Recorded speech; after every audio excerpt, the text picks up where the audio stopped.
Hello friends, Assalamu alaikum. Welcome back. Today's topic is Prezi writing. In previous videos, we have already discussed what is Prezi. Now, Prezi writing. आखिर Prezi writing होती क्या है? What is Prezi writing? First of all, we want to see what is Prezi writing. बुनियादी तौर पर French language का word है जिसका मतलब है ब्रीफ करना। फर्स्ट पॉइंट, वाट क्यों लिखी जाती है, वाई प्रेसी लिखने का बुनियादी मकसद क्या है। मेरे ख़्याल में अगर आपको प्रेसी का मकसद समझ आ जाए तो आपको लिखने में आसानी होगी। हाउ प्रेसी राइटिंग किस तरह लिखी जाए। टाइटल कैसे देना है। Last one, practice. In this lecture, we cover these 5 points. When somebody asks you to tell about a movie you just saw, what do you tell? आपसे अगर कोई पूछे मूवी के बारे में आप देख के आए हैं, what do you tell? क्या बताएंगे आप उसको? The whole 2 hour story? What do you tell? Yes, no. आप जो बताते हैं that is the precis of the movie. मैंने किसी से पूछा कि आप जो मूवी देख के आए हैं उसमें क्या था, तो उसने मुझे कुछ मुख्तसर बातें बताई लेकिन काफ़ी बातें मिस की। उसने जो बताया that is the precis of the movie. यहाँ हम ये भी देख रहे हैं कि प्रेसी ऑफ द मूवी से क्या मुराद है। प्रेसी सिर्फ टेक्स्ट की नहीं होती, प्रेसी फिल्म की भी हो सकती है, स्पीच की भी हो सकती है, प्रेसी लार्ज पीस ऑफ इंफॉर्मेशन की भी हो सकती है। मेन चीज़ जो आपके समझने वाली है, कोई भी इंफॉर्मेशन होती है ज़्यादा टेक्स्ट होता है उसकी। होता क्या है, अ शॉर्ट करेक्ट अकाउंट। जोर किस चीज़ पे है, a short correct account what was in the movie, और साथ ही साथ विदाउट गिविंग एक्स्ट्रा डिटेल्स आप सिर्फ मेन पॉइंट्स देते हैं। इसका मतलब ये हुआ, a precis must be accurate, brief and clean. सबसे इसकी इम्पोर्टेंट बात यह है इसका एक्यूरेट होना, ब्रीफ भी होना है और इसका क्लियर भी होना है। मैं यहाँ पे कहना चाहूँगा कि प्रेसी के अंदर 4 बुनियादी क्वालिटीज़ होती हैं जिसके बिना प्रेसी कंप्लीट नहीं है। ये जानना क्यों ज़रूरी है, इसलिए कि ये ही वो क्वालिटीज़ हैं जो कि हम प्रेसी के अंदर चेक करते हैं कि क्या कुछ है।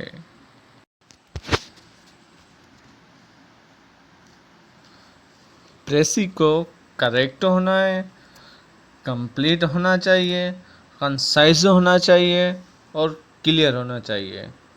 ये 4 क्वालिटीज़ हैं प्रेसी के अंदर लाजमी। हम जो कुछ पढ़ते हैं इसमें ये चेक करते हैं क्या ये कंप्लीट थी, क्या ये कंसाइज थी या क्या ये क्लियर थी।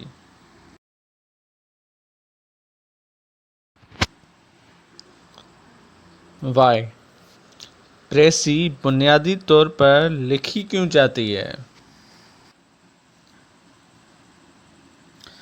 While writing a précis, you just act as a bridge between the writer of a text and an imaginary reader who does not have time to read whole text. इसका मतलब ये है कि आप जब प्रेसी अटेम्प्ट कर रहे हैं तो आप 2 लोगों के दरमियान ब्रिज का काम कर रहे हैं। एक ऐसा राइटर जिसने टेक्स्ट लिखा हुआ है, और दूसरा आपने तस्वीर करना है इमेजिनरी रीडर जिसके पास टाइम नहीं है कि वो पूरा टेक्स्ट पढ़ सके। उसने आपसे कहा है प्रेसी लिख दें। इसकी एक्सप्लेनेशन इस तरह से की जाती है, हायर ऑफिसर की तरफ कोई रिपोर्ट आती है, वो उसको पूरा नहीं पढ़ सकते, इतना टाइम नहीं है, वो आपसे कहते हैं इसका ब्रीफ दें। ब्रीफ वर्ड यूज होता है गवर्नमेंट में, मतलब अब आप जानते हैं कि आपका इमेजिनरी रीडर कौन है। कोई ऑफिसर है, इसके पास टाइम नहीं है to read the whole text. अब आप उसको ब्रीफ अंदाज में उस टेक्स्ट की सारी प्रेसी बयान कर रहे हैं। So I hope you understand why precis is needed. Purpose इसका यही होता है। So you have to give a readable, coherent and concise form to the text in your own words without leaving any important detail. आपने इसमें 3 चीज़ों को cover करना है। It has to be readable. आप जो प्रेसी लिखेंगे वो रीडेबल होनी चाहिए। रीडेबल से मुराद ये है कि उसकी ग्रामर ठीक हो। अगर ग्रामर ठीक नहीं तो वो समझ में नहीं आती। कोहेरेंट, उसके अंदर एक रबट होना चाहिए और उसके साथ साथ कॉन्साइज होनी चाहिए, और आपने जो अपने वर्ड इस्तेमाल करने हैं वो टेक्स्ट के ना लें। अब आपका काम यहाँ पे क्या होना चाहिए? So you have to give a readable, coherent and concise form to the text in your own words. Readers response. Readers का जो रिस्पॉन्स है वो क्या होगा? जब आपने प्रेसी लिखी तो सोचें जो आपका इमेजिनरी रीडर है जिसने इस प्रेसी को पढ़ना है उसका रिस्पॉन्स क्या होना चाहिए? कन्फ्यूजन होनी चाहिए उसको? क्या आप लेना चाहते हैं? We got the point. हमें आपकी पूरी बात समझ आ गई है? यस। आपने इस रिस्पॉन्स को जहन में रख के प्रेसी लिखनी है। हाउ, लिखना कैसे है? Find out the central idea और the theme of the passage. आप एक बार पैसेज पढ़ें, अगर एक बार पढ़ने से समझ नहीं आए दोबारा पढ़ें, इसको 3 बार पढ़ें ताकि आपको समझ आ जाए। According to me, one time reading is not enough because there is lot of complex ideas. Precis जब भी ली जाती है वो एडवांस टेक्स्ट में ली जाती है, एडवांस टेक्स्ट में से ली जाती है बिकॉज प्रेसी में काफ़ी कम्प्लेक्स आइडिया होते हैं, सेंटेंसेस होते हैं, पंक्चुएशन होती है, इसमें से मीनिंग निकालना मुश्किल होता है। So it is better go to the second reading. Second reading के पहुंचने तक आपको आइडिया मिल जाएगा कि इसका सेंट्रल आइडिया क्या है, इस पैसेज के थीम क्या है। इसमें काफ़ी ये भी सवाल आते हैं। ऑफ कोर्स ऐसा होता है कि पैसेज में काफ़ी ऐसे वर्ड आते हैं जिनका मतलब पता नहीं होता। So I suggest bypass them. You just focus on the context. अगर कुछ वर्ड की मीनिंग समझ नहीं आती तो और वर्ड की मीनिंग से सेंट्रल आइडिया मिल जाएगा। लाजमी नहीं है कि जिन वर्ड्स की मीनिंग्स ना आए आप उन पे फोकस ही कर लें और पूरे पैसेज को छोड़ दें। उसके करीब करीब वर्ड्स होते हैं, उनमें से आपको सेंट्रल आइडिया मिल जाएगा।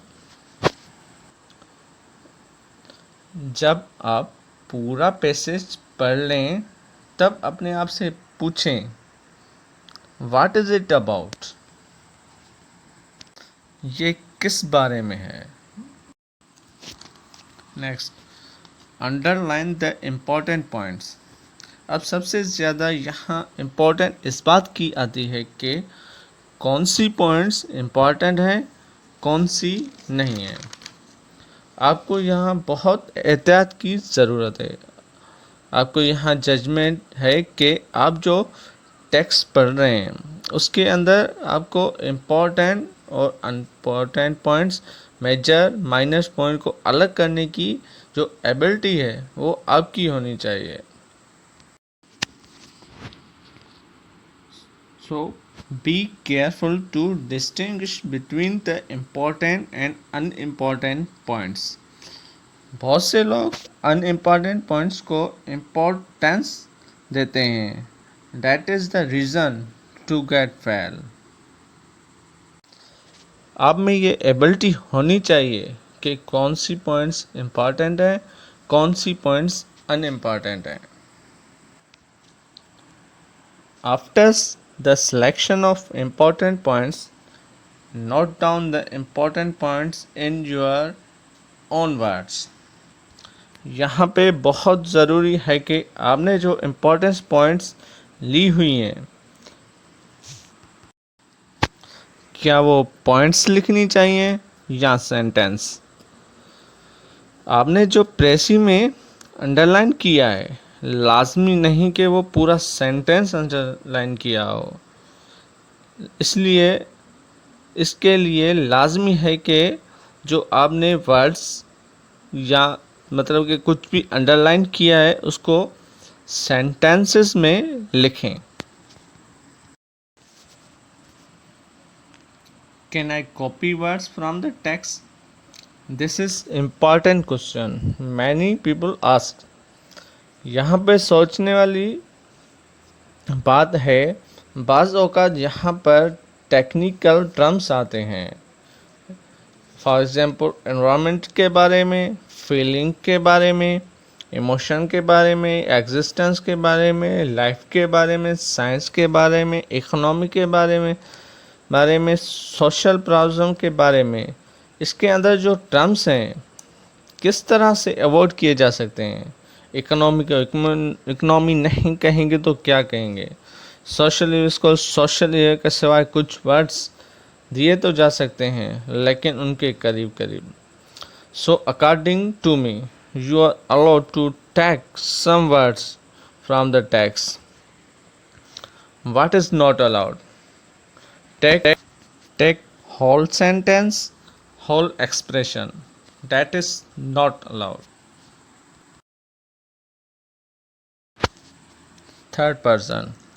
Always write the précis in third person, even if there are passages, even if there are some sentences, even if there are sentences in which writer used I, or if there are some instance of you. For example, first person or second person. No, you're not allowed. You're allowed to write précis only in third person.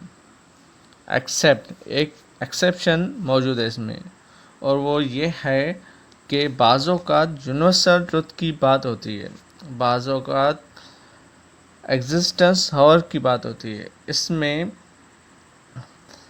First person plural इस्तेमाल हो रहा है तो वो universal truth है।